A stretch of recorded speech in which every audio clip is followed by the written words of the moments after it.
0, all engine running. Liftoff. We have a liftoff.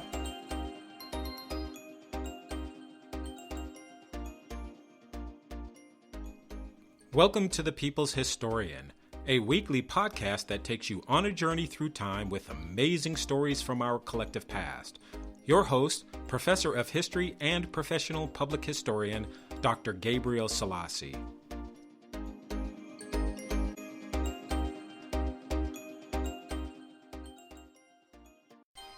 For this episode of The People's Historian, I'm going to talk about two films and give you my best sense of whether or not it's worth watching: the film about Madam C.J. Walker and the other about two bankers. Stay tuned for the episode of The People's Historian. The first movie that I am going to cover is the movie called Self-Made, inspired by the life of Madam C.J. Walker. And this, I have to say, is a pretty decent film, although we're going to talk about some of the issues that I think plagued the production and the overall style and quality of the film. I think this one is worth your time over this hiatus to at least watch this and learn about a really, truly inspiring woman. Now, the title of the film is actually called Self-Made, inspired by the life of Madam C.J. Walker. And the film stars Octavia Spencer, who won an Academy Award and Golden Globe. She was in the film, which was definitely her breakout film, was The Help, and of course, Snowpiercer. The film also stars Tiffany Haddish, Girls Trip, who's going to play Madam Walker's daughter, Lilia, and who, by all accounts, Lilia Walker was a known celebrity or cause celeb on her own as a philanthropist in the black community in Harlem in the 19-teens. It also stars Carmen Ejogo, who is a Nigerian-British actor who was in Fantastic Beasts, which I didn't think was a great movie at all. And then, of course, there's Blair Underwood, who I think is one of the most underrated actors within Hollywood, let alone within the black strata of actors. I think he is an absolutely fantastic actor and definitely underrated. Garrett Morris, who's been starring in a lot of films lately, who is of the Saturday Night Live fame, and Kevin Carroll, who also is in the film, who I thought was a decent addition, who's in Ransom and Paid in Full. Now, if you've never heard of the story of Madam C.J. Walker, this is an absolute fascinating moment for a history lesson for you. Madam C.J. Walker was actually born Sarah Breedlove in 1867, so she's born right at the edge of where slavery is ending and Reconstruction in America is beginning. And this is a really interesting and fascinating time period for black people because, one, they're, of course, moving out of slavery and they're having to form black communities of now free people. And, of course, one of the rising stars of this time period, of course, is going to be Booker T. Washington and later on W.E.B. Du Bois, who, as a character, has a cameo spot in this film, which I think you'll find very interesting.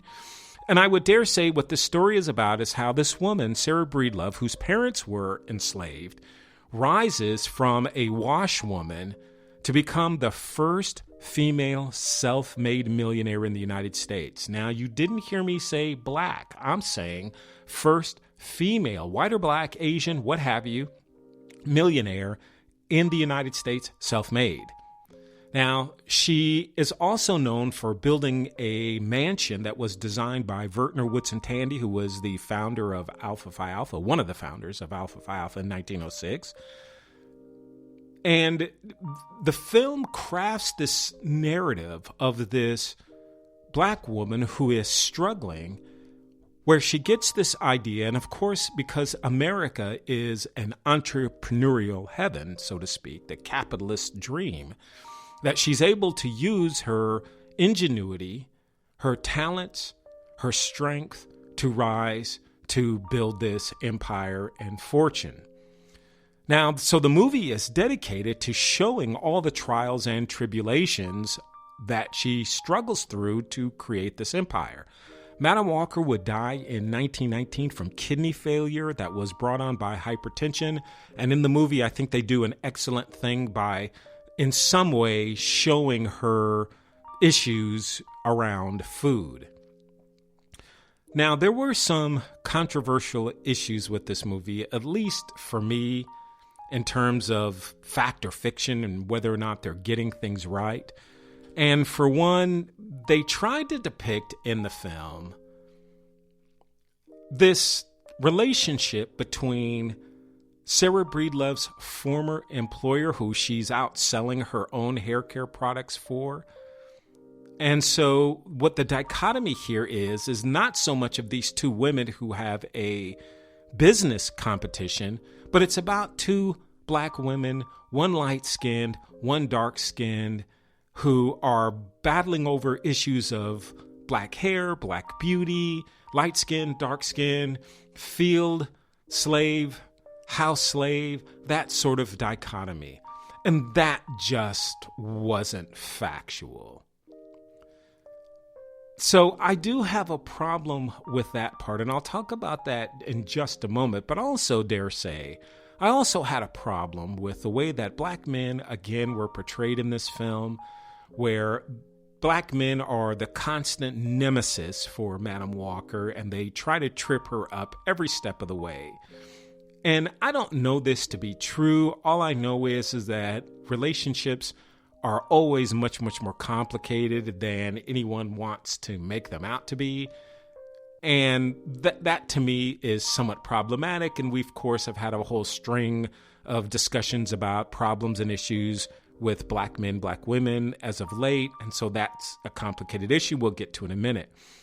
Now, the book itself, I think, for the most part, was based upon the great-great-granddaughter's recollections and her own book, even though Madam C.J. Walker had an autobiography of herself written.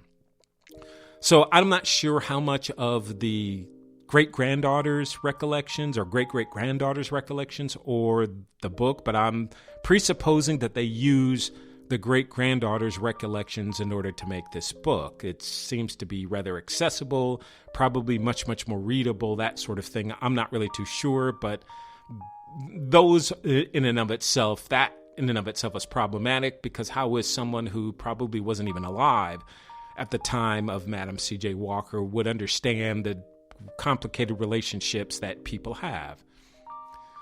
Now, the depiction, as I stated earlier, between Walker's nemesis was completely inaccurate in so many ways. I mean, first of all, the character, which is played by Carmen Ejogo, Addie, was actually Annie Turnbow Malone, who would go on to found the Poro Beauty College. And the word Poro comes from an African, I think all-female secret society of beauty. And so she named her company after this secret society, Poro. And I remember as a graduate student doing my research on Black Los Angeles and coming across in black newspapers, the California Eagle, Poro Beauty College advertisements throughout each of the newspapers that I read.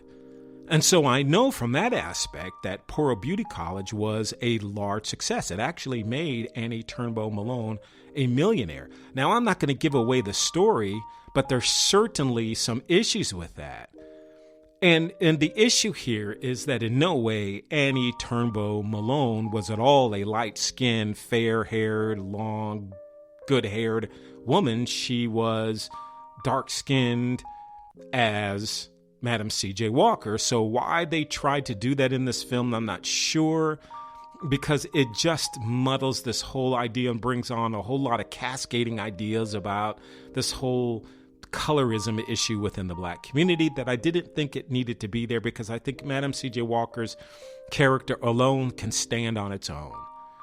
Other issues with the film, I thought for myself, was I think the Tiffany Haddish selection was not a particularly good one. And I don't mean to say that Tiffany Haddish is not someone who could have played this role. I think she did fine, but I think that this role actually needed someone with a little bit more acting dexterity and who could play alongside of Octavia Spencer without actually seeming to be like someone's puppy.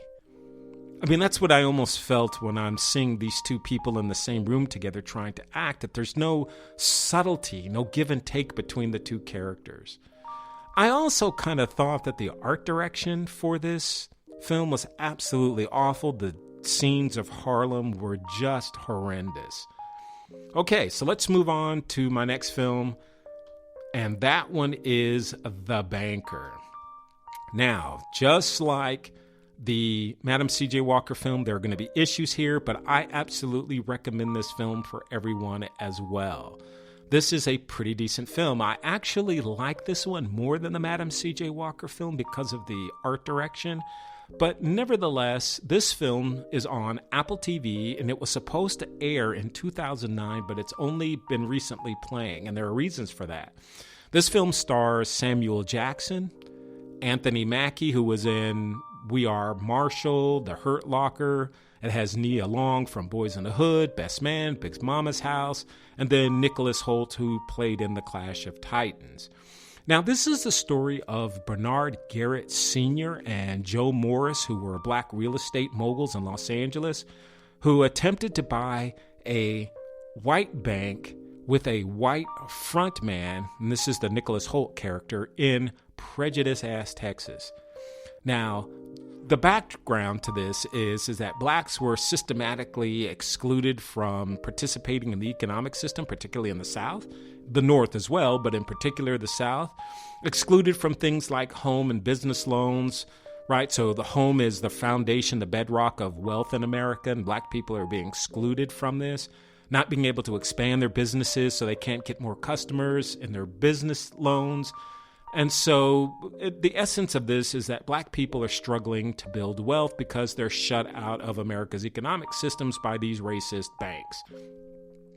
So what Garrett and Morris do is that they decide to purchase a bank, one in particular in Bernard Garrett's hometown, with a surrogate white person as their front man in order to be able to provide mortgages and business loans to customers. By the time they got to this point, Bernard Garrett was able to build a $15 million fortune. So both men were wealthy. I think Joe Morris grew up with parents who were real estate agents, and so he was wealthy. But this film is fascinating because it gives a good highlight of black Western history, blacks in the West, blacks in Los Angeles. Lonnie Bunch, who is the Smithsonian director of the museums there, was my dissertation advisor, and I wrote under him a book called PhD dissertation, which is being turned into a book, The Golden Era of Black Los Angeles, 1900 to 1930. And this is where I learned about a lot of these very wealthy, very well-spoken, very accomplished black people in Los Angeles.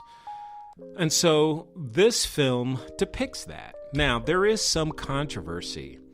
The film, first of all, was long delayed, and it was delayed because the second wife of Garrett, Bernard Garrett Sr., claims that Bernard Garrett's son, Bernard Garrett Jr., molested his half-sister.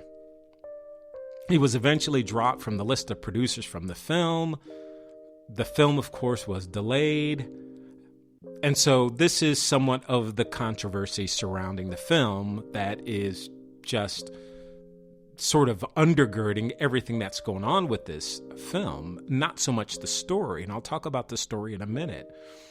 Now, Nia Long plays Eunice Garrett, and Eunice Garrett is the first wife of Bernard Garrett. And so she's depicted throughout the entire film.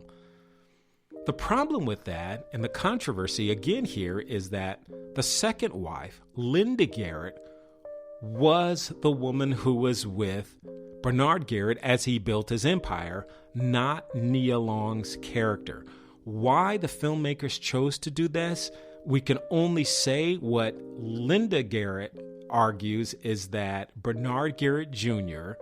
specifically wrote her out of the part because he, in fact, molested her daughter. And so here is the big issue. Linda Garrett has issued a really lengthy public statement rebuking the producers, Apple, and a host of other people for the distortions in the film. So let's see if I can recap this. So Bernard Garrett Sr. has two wives, Eunice Garrett and Linda Garrett. Eunice Garrett is depicted in the film, and that's the Nia Long character, but Linda Garrett is not. But Linda Garrett is the one who was with Bernard Garrett Sr. while he was building his empire, and she alleges that she assisted in the building of that empire. The film also kind of does a couple of things in that it makes the point that this is the Garretts and Morris actually only bought one or two bank buildings, but they actually bought a number of banks and savings and loans, which is not really stated in the movie. What is not also depicted in the movie is that over time, the empire began to unravel because Joe Morris had made a number of statements to the public that they had amassed this fortune. And that's when people started to get suspicious and started doing some background work and found out that they had a white front for the purchasing of their businesses. I'm even thinking here that the white front for the businesses was actually Linda Garrett, but that's not being depicted in the film. There are a couple interesting things also about this film. The one that Jimmy Hoffa interceded or intervened on matters of race for Linda and Bernard because Linda was actually a white woman. So in this film, you actually are missing out on a whole nother story that actually Bernard Garrett was married, his second wife, to a white woman. The film also tries to make the depiction that the Bahamas was like an escape hatch that they kind of tossed up at the very end, and that was something that wasn't true according to Linda Garrett, that they had been investing in the Bahamas for a while. So this film, although it's really a fascinating one, how these two African Americans made millions by investing in real estate in Los Angeles, who then turned to buy banks and savings and loans to help black people in the financial system. Very fascinating movie, but although it's fascinating, so many errors, so many mistakes, so many distortions of truth, that in some ways it kind of renders the film somewhat moot. But nevertheless, I think still worthy of learning about these two men. Well, that about wraps it up for another edition of The People's Historian. I am your host, Dr. Gabriel Selassie, The People's Historian.